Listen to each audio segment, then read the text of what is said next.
Welcome back to my YouTube channel mathematics by Sanaula.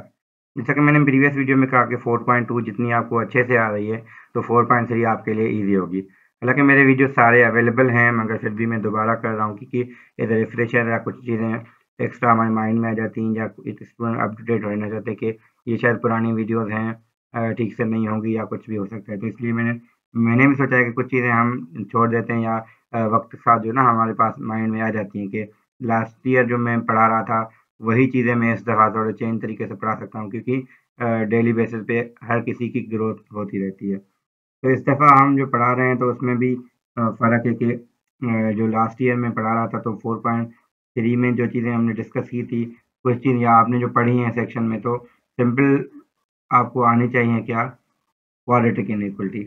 अगर आपको, क्योंकि नाम भी इसी का ये है कि क्वाड्रेटिक इनइक्वालिटी में होता क्या है। तो quadratic inequality is just ax square plus bx plus c is greater than 0 or less than 0 और ग्रेटर देन आर इक्वल और लेस देन आर इक्वल। क्योंकि इनइक्वलिटी हमारी वैसे भी ऐसे ही इस तरीके से ही बनती है। जब इक्वलिटी आती तो इक्वेशन थी। तो लीनियर इनइक्वलिटी अगर ठीक से आपको आ रही है तो क्वाड्रेटिक इनइक्वलिटी इजी है। तो क्वाड्रेटिक इनइक्वलिटी थोड़ा इजी समझते हैं कि एक्स स्क्वायर माइनस फोर अगर ग्रेटर देन 0 है, इसका मतलब क्या है। यानी एक्चुअल में तो वो एक्स स्क्वायर ग्रेटर देन 4 था, हमने इसको रीअरेंज किया है। हमने इसको समझ लेते हैं कि x square minus four is greater then 0 किस वैल्यूज के लिए होगा। तो हमें एक्स की रेंज फाइंड करनी होगी, ना कि जस्ट एक दो वैल्यूज। तो सॉल्व करने का तरीका क्या है, अगर मिडिल टर्म ब्रेक भी करें, मगर यहाँ पे तो ए स्क्वायर माइनस बी स्क्वायर का फार्मूला लगेगा, तो ये हो जाएगा x plus to x minus two greater than 0। तो इसको रीअरेंज करके लिखें तो x minus minus two x minus two greater than 0। अब ग्राफिकली समझ लें कि यहाँ पे जो जो 2 और माइनस टू हैं, इसके एक्स इंटरसेप्ट्स हैं।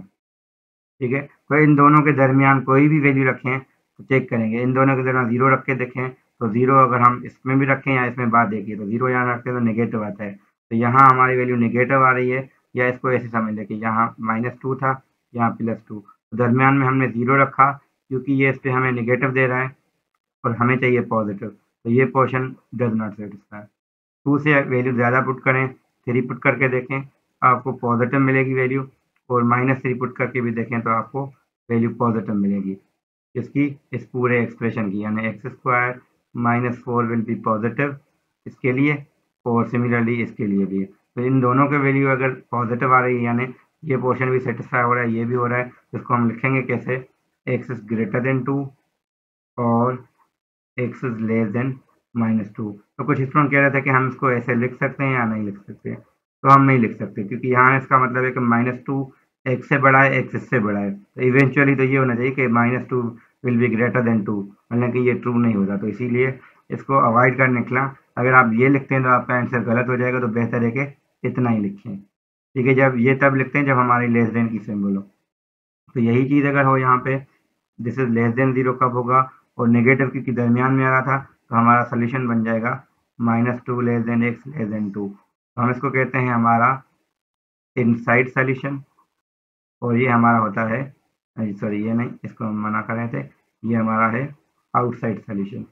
तो आउटसाइड इनसाइड कब आता है, तो वो हम कहते हैं कि अगर हमारे पास एक्स माइनस अल्फा है, एक्स माइनस बीटा है, तो अगर ग्रेटर देन 0 है तो सोल्यूशन होगा बीटा से बड़ा अल्फा से स्मॉलर। तो यहाँ और, तो x minus alpha x minus beta, हालांकि ये इंपॉर्टेंट नोट्स में लिखी गई है, मगर फिर भी हम डिस्कस कर रहे हैं कि यहाँ क्या होगा, x in between alpha and beta होगा। तो ये चीज़ें क्योंकि अब चैप्टर आपने पढ़ लिया है तो कोई यूज़ कर सकते हैं, ये आपको हेल्प करेंगी। हाँ, जब सवाल इनइक्वलिटी का एक्सप्लिसिट हो तो बेहतर है कि आप इसको यूज़ ना करें, आप इसको डिटेल में इस तरीके से यानी वैल्यूज पुट करने वाले तरीके से करें। जब ये इनइक्वलिटी यूज़ हो कहीं में, क्योंकि 4.3 में सारी में ये यूज़ होती है, तो इसीलिए हम कर लेते हैं। तो एक सवाल मैं अपनी तरफ से एक लिखता हूँ, तो उस पर आपको क्लियर हो जाएगा कि करना क्या है। ये क्वेश्चन है, इसके लिए कहना है कि this equation has two distinct roots. ठीक है, तो डिस्टिंक्ट रूट्स के लिए हम क्या करते हैं वो हम देख लेते हैं कि पहले तो हम इसको रेस्टोरेंट फॉर्म में लेके आएंगे, x square minus two p x plus two p plus three equal to 0। A की वैल्यू 1 है, बी की वैल्यू ये होगी, p की वैल्यू ये होगी। आपके तरीका क्या होगा लिखने का पेपर में, a is equal to b is equal to और c इज इक्वल टू, ये रख के आप कैलकुलेट करें पहले बी स्क्वायर माइनस 4ac। और अच्छा ये भी मुझे याद आएगा कि आपको ये चीज़ समझानी है कि b square minus 4ac just calculate करें, ठीक है। तो ये कैलकुलेट करने के बाद कंडीशन लगाएं, शुरू में ना लगाएं, बार बार लेस देन ग्रेटर देन चलता रहेगा, ये मुश्किल कर जाता है। तो बी स्क्वायर माइनस 4ac हम कैलकुलेट करेंगे तो हो जाएगा माइनस 2p का स्क्वायर 4a 2p प्लस 3, तो ये हो जाएगा 4p square 4 to the 8p और 4 3 द 12, ये आ जाएगा। अब इसमें से देखें 4 कॉमन लें तो ये आ जाएगा p square minus 2p minus 3। अब आपके पास कंडीशन क्या है, बी स्क्वायर माइनस 4ac। अब क्योंकि डिस्टिंक्ट रूट्स हैं तो हम लगाएंगे ग्रेटर देन 0, तो यहाँ से 4 अगर डिवाइड में जाएगा तो कोई इनइक्वलिटी में फर्क भी नहीं होगा, तो p square minus 2p minus 3 is greater then 0। तो ये एक इनइक्वलिटी क्वाड्रेटिक बन चुकी है। तो हम कैसे सॉल्व करेंगे, मिडिल टर्म ब्रेक करेंगे, p माइनस 3 p प्लस 1, ठीक है। दी आप सेट करेंगे तो आपको मिल जाएगा। अब यहाँ रीअरेंज करें p माइनस माइनस 1 और p माइनस 3, क्योंकि यहाँ माइनस 1 था एक्चुअल में, क्योंकि माइनस के बाद वाला हमारा वैल्यू होता है तो अल्फा बीटा के हिसाब से हम ये लिख लेते हैं। अब क्योंकि इनइक्वलिटी यूज हो रही है हम बताएं alpha is equal to minus 1 है, बीटा इज इक्वल टू 3 है, तो हम लिख सकते हैं कि for x minus alpha x minus beta, ये रेफरेंस दे सकते हैं आप पेपर में, ये वैलिड होगा। अगर मेरे पास भी क्वेश्चन ये चेक करने के लिए होगा तो मैं आपका एक्सेप्ट कर सकता हूँ, क्योंकि हर टीचर कर सकता है, क्योंकि आपने ये रेफरेंस दिया है कि this will be x greater than beta means it's greater than 0, 3 x less than minus 1 दरमियान में, और तो this will be solution of this question।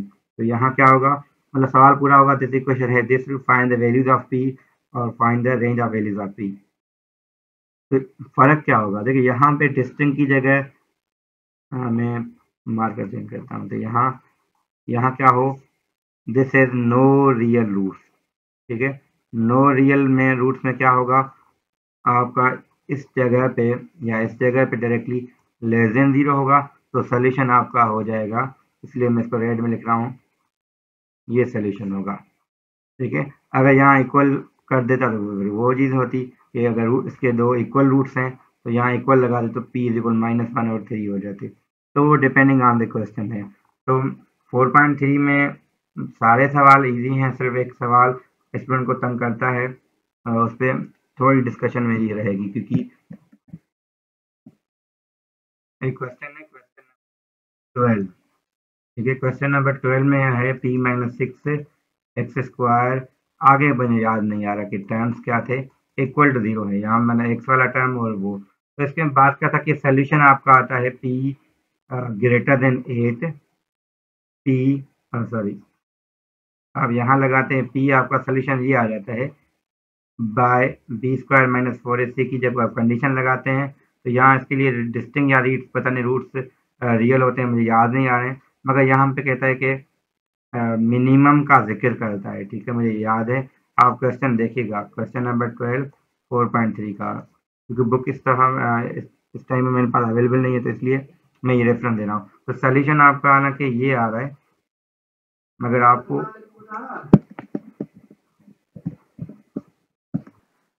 तो इसलिए हम कहते हैं कि मिनिमम कब होगा, तो हमें पता है कि जब कोएफिशिएंट शुड बी पॉजिटिव, तो जब आपका p माइनस 6 ग्रेटर देन 0 होगा तो p should be greater then 6।